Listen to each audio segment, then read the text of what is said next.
What's up guys, Mr. SLIN here, and today I'm going to tell you some of the things that I've learned from my last season of playing TF2 and why I've decided that I won't be playing TF2 next season.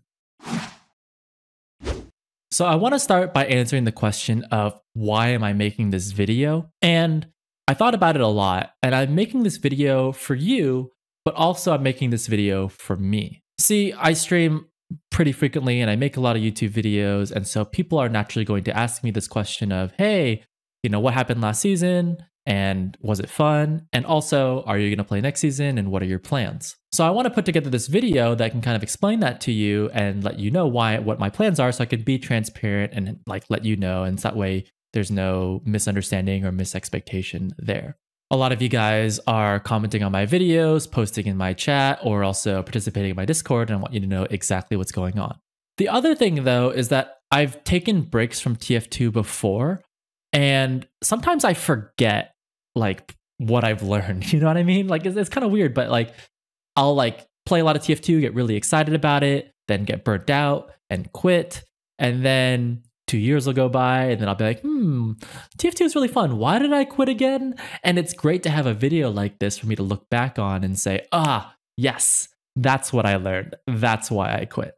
So like I said, it's a little bit for you, so you know what's going on, but it's also a little bit for me, so I can have almost like this video log or this diary that I can go back to and look at later and be like, yeah, those are the things that I remember.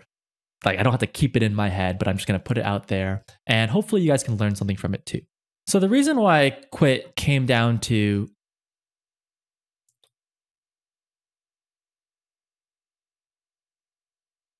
I want to tell you everything that's going on, and I want to be transparent. There's no secrets. I'll put it all out there.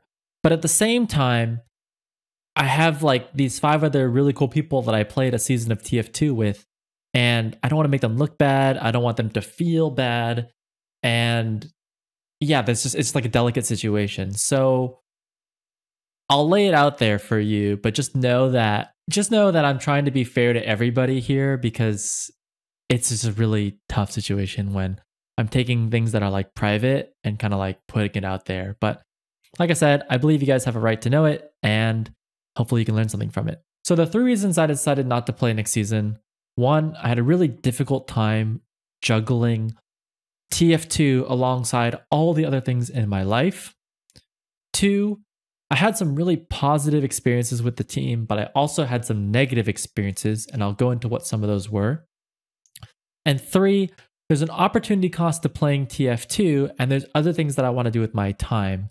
So I want to tell you a little bit about what are the other things that I want to do with my time. Before I get into the reasons why I quit, I need to start by telling you why I even started playing TF2 again in the first place. Because the last time I played TF2 was an ESEA invite in November of 2017. It's been 3 years since I last played on a team, and it was a really intense season, and I got burnt out, and I decided that I wouldn't play TF2 from there. And I owe you guys an apology, because after I stopped playing that season, I basically peaced out and just disappeared. I stopped playing on the team, I stopped streaming TF2, and I stopped making YouTube videos, and for a year I basically played World of Warcraft and focused on my work and didn't think about TF2 very much. That's also part of the reason why I'm making this video, is because I feel like I don't want to do that again, and I want to tell you and be transparent as to why I'm not playing. But yeah, anyways, when COVID hit earlier this year,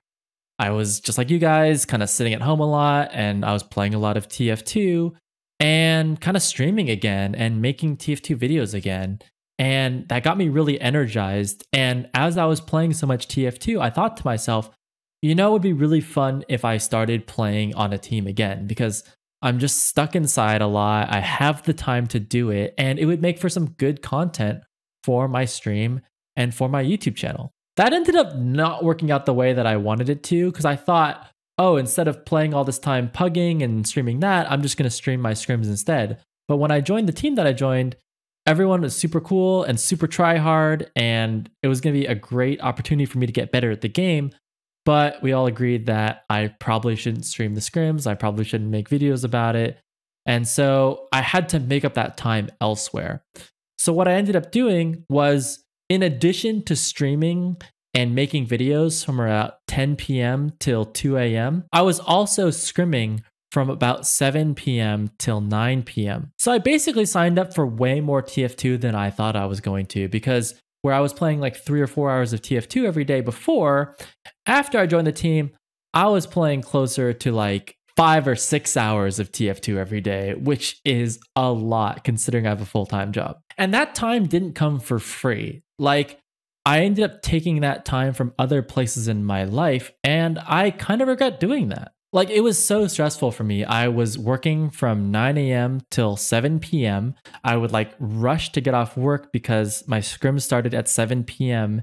It ended around 9 o'clock. That's if we didn't do a demo review. If we did a demo review, it would go to like 9:30 or even 10. And then I would turn my stream on around 10, 10:30 and end around 1 a.m., 2 a.m. So it was a lot. Like, I remember I was skipping workouts and I wasn't eating dinner some nights, and that was just really hard. Plus, like, I was getting a little unhappy about it. My girlfriend was getting a little unhappy about it because we weren't spending as much time together. Like, before I joined the team, I would get off work. It was like chill. We'd make dinner together. We'd like watch some TV, hang out. Then I'd turn my stream on really casually.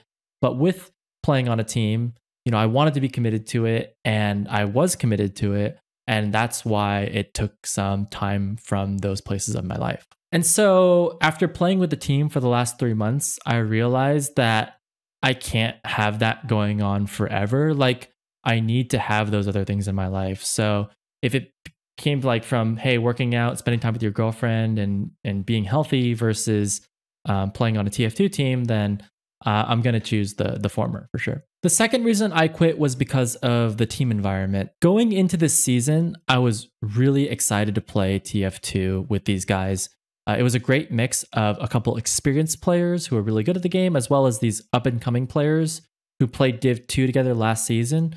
So it was just like a group of like really dedicated, like try-hard players. And that's exactly the kind of environment that I wanted to be in, because I wanted to get good at the game. One of the things that you don't get from pugs that you get from being on a team is that in pugs, if people mess up, it doesn't matter at all because it's a pug. Like, you're just playing with random people and you know that the game doesn't really mean anything. It doesn't really matter. So whether you win or lose, if your teammates are making mistakes, who cares? But when you're playing on a team, we take the matches very seriously. We take the scrims very seriously. And so there's a lot of good that comes out of that because you're tryharding and you're everyone wants to win. Is a very competitive environment. And also what's really great about being on a team is that if you make mistakes, your teammates are there to help you. Like, I know a lot of people out there are looking for TF2 mentors who can tell them how to get better at the game. But in my personal experience, one of the best ways to get better at the game is to play on a team, because nobody is going to be more interested in your success than your teammates. Like, they want you to win. So when you're making mistakes, they will help you by telling you, hey, this is what you're doing wrong and this is what you can do to get better. It's a really great environment of like camaraderie and trying to work through different problems together and solve those problems as a team. And so that's what was so exciting to me about playing with this group. And for the most part, I got that out of the season. Like, I remember my teammates, even at the end of the season, were telling me that I'm really improved, that I've gotten a lot better at the game. And that's all that I could have really hoped for playing a full season. But for all of those positive experiences that I had, getting positive feedback and getting better at the game, I also had some negative experiences with like being in a very critical environment. Because when you're playing with other people who are competitive and really want to win, there's going to be some frustration, right? There's going to be a little bit of tension when things don't go exactly the way that you want them to. In an 8-team division, our team was middle of the pack. So there were a lot of matches that we were going to win, but there's also a lot of matches that we're going to lose. And I just remember this season, like, there was a lot of pressure to perform because every match mattered. And we, like, Div 1 was so close this season. It was such a fun season because all the teams were so closely matched. But we also like had some really close wins and some really close losses. And those losses didn't feel good. And I just remember like the season being so high pressure, like especially as a medic main, you know, if you drop an Uber or you make a mistake, like I sensed the frustration from some of my teammates and I internalized that. And I walked away from some of the nights playing the game feeling really bad. I remember like ending scrims and walking over to the other room and I just was like done for the night, you know? Like I didn't want to stream. I was just like, man, like I really messed that up.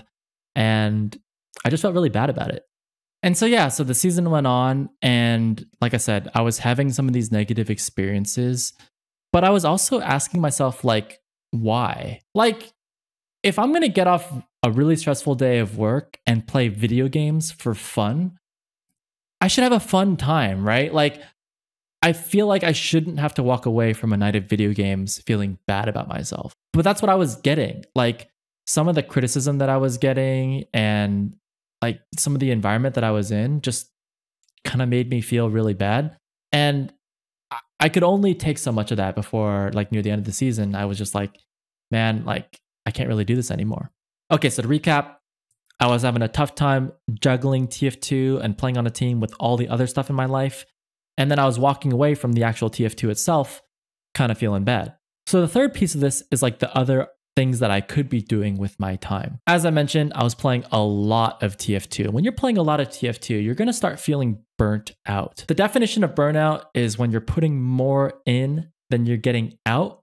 And I felt like I was putting in like 5-6 hours a day into TF2, and what I was getting out of that experience wasn't quite matching that. And so I started looking at like other things that I want to do with my time and kind of like getting frustrated with myself that I didn't have the time to do those things. So for example, like one of the things that I want to do is I want to work out. Like I'm getting older, I want to live a long time, and I'm realizing that if I don't work out, if I don't eat healthy and you know, take care of myself, then I'm going to get a little chubby, right? Like it's COVID, we're all staying inside, not moving around very much. And so if I don't go out and exercise, then my health is going to suffer, and I want to live a long, healthy life. I mentioned to you that I want to spend time with my girlfriend. I want to go on hikes. I want to go outside. We went kayaking the other day, which was really fun. I want to do things like that, you know, like it shouldn't just be like all TF2 all day, every day for me. Like, for example, it's the winter season coming up and I want to spend time snowboarding. I think that'd be really fun. My girlfriend and I on weekends, we'll get in the car, we'll drive up to Lake Tahoe. There's also other video games that I want to play. Cyberpunk 2077's coming out. Also, you guys might have been seeing that I've been putting Risk content on my YouTube channel lately. And so a lot of people have been watching my Risk streams and watching my Risk YouTube videos and giving me a lot of positive feedback. Like, hey, I really like this content. Like, I didn't realize that I would enjoy Risk or enjoy watching Risk. And I'm like, yeah, Risk is really cool. Actually, the engagement on my Risk videos has been better than the engagement on my TF2 videos, surprisingly, which just kind of blew my mind. Also, the nice part about playing Risk is that it doesn't have a lot of the time pressure that TF2 has, because on a TF2 team, you have to show up to scrims at a certain times so that everyone can be there and play matches against other teams. But when I'm playing Risk, it's just a solo thing. So I can just go live whenever I want to and play some games. And when I'm done, I'm done. So I just kind of like that freedom that I have to just do other things in my life. And so I want to have that, you know, I don't want to feel locked into showing up to scrims and matches at a certain date and time. So I think it was the combination of those three things. It was the scheduling and the playing the game itself, and also the other things that I want to do, that made me kind of take a step back from this experience and realize that it was a good experiment. Like, I hadn't played TF2 in 3 years. I came back to play a season to try it out. It didn't work out the way I planned.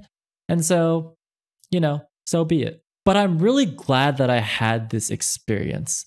Like, I'm glad that I met the team that I did and made some new friends. I'm happy that Team Fortress 2 got me into streaming and making content again. And a lot of you guys have been joining my Discord channel and just engaging with me, and it's been fun to like do demo reviews and sign weapons and talk about the game that I love so much. And I'm not sure if I'm never gonna play TF2 again, but I'm enjoying this kind of break from the game. It's been 2 weeks since I stopped playing with the team, and it's kind of nice to take a break when you are feeling burnt out. So I'm glad to have this kind of breather, especially as we head into Thanksgiving. I'm going to go home, spend time with my family, and come back feeling refreshed. So that's going to be it for the video today. I hope this gave you some insight into how I'm thinking, and I want to hear from you guys in the comments below. Have you had similar experiences playing on competitive teams in really competitive environments? What kind of burden might that have put on your life? Or how were you able to restructure your life and reprioritize your life to make those things like TF2 work within your schedule? I'd love to hear about what you've done, and maybe I can learn something from you as well. So thanks so much for taking the time, and I hope to see you guys again very soon. Cheers.